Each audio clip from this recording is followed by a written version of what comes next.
अमृत की शीश दिए जो गुरु ने तो भी सचता हर पूजा विचार है, हर पूजा विचार है, गुरु पूजा पड़े काश पटंदर ना तुले संतन की हो। आदरणीय उपस्थित परम बंधनीय संत समाज धर्म सीमा माता एवं आज मेरा भाग्य का उदय हुआ कि सभी सत्संगी की दर्शना थी तो मैं यहाँ तक आ गया हूँ। सतगुरु की दर्शन करते हुए सभी सत्संगी को मैं प्रणाम करता हूँ। सत्संग कितना घंटा सुनना चाहिए कि इस शरीर का जितना दुख पाप सब भूल जाए।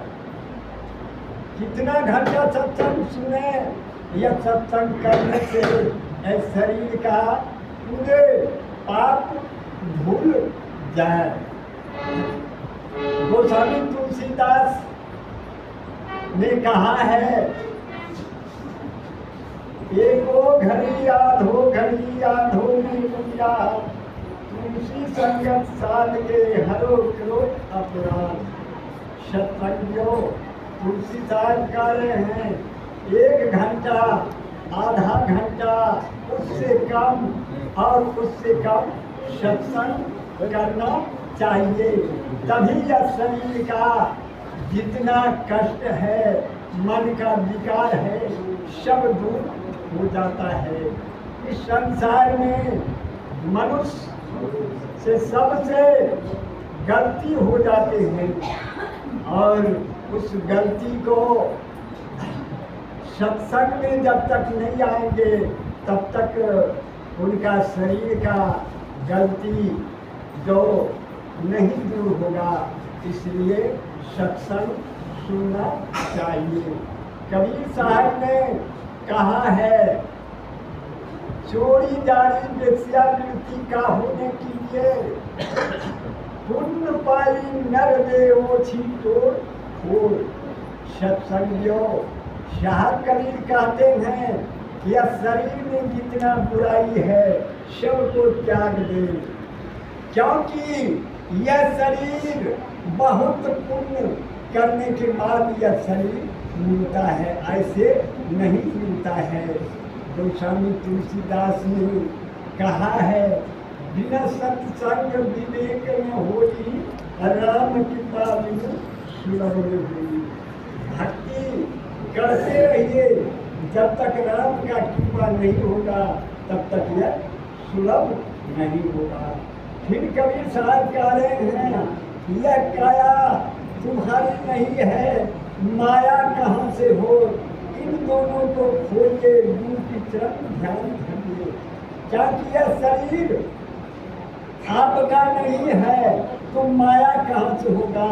इन दोनों को त्याग दीजिए और गुरु का ध्यान कीजिए।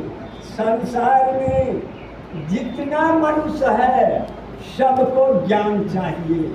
बिना ज्ञान के धरती पर कोई मनुष्य नहीं है। इसलिए हर व्यक्ति को ज्ञान चाहिए। सबको अपना अपना ज्ञान है, अपना अपना सबको ज्ञान है। जिसके पास ज़्यादा ज्ञान है वह ज़्यादा सुखी है और जिसके पास कम ज्ञान है वह कम सुखी है। क्योंकि मजदूर रिक्शा चालक ये कम सुखी है।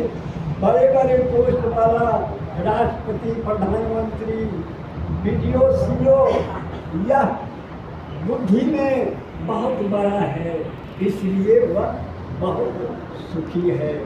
भगवान कृष्ण ने कहा, जो ज्ञान को प्राप्त कर लेता है वह उनको शांति सुख मिल जाता है। जो ज्ञान को प्राप्त कर लेता है उसे शांति सुख मिल जाता है।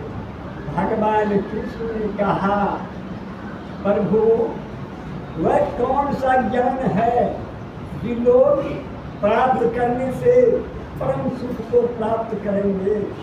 या यह मनुष्य के पास जो ज्ञान है, यह संसार में जो ज्ञान है, इसको प्राप्त करने से शांति मिल सकता है प्रभु? भगवान कृष्ण ने कहा नहीं नहीं अर्जुन, ऐसा नहीं है। यह ज्ञान पेट भरने के लिए है। वह ज्ञान क्षेत्रज्ञ ज्ञान, क्षेत्र माने खेत होता है। क्षेत्र का मालिक कौन होता है? किसान होता है, वह फसल काट के खाते हैं। लेकिन शरीर रूपी जो क्षेत्र है, इसका मालिक कौन है? इसका मालिक आत्मा है। आत्मा इस शरीर के साथ सुख दुख भोगता है। जब इस शरीर से आत्मा रूप जीव निकल जाते हैं या मुर्दा हो जाते हैं, जितना ज्ञान इंद्रियों है कोई काम नहीं करता है। बोलिए प्रेम से जय महाराज की जय।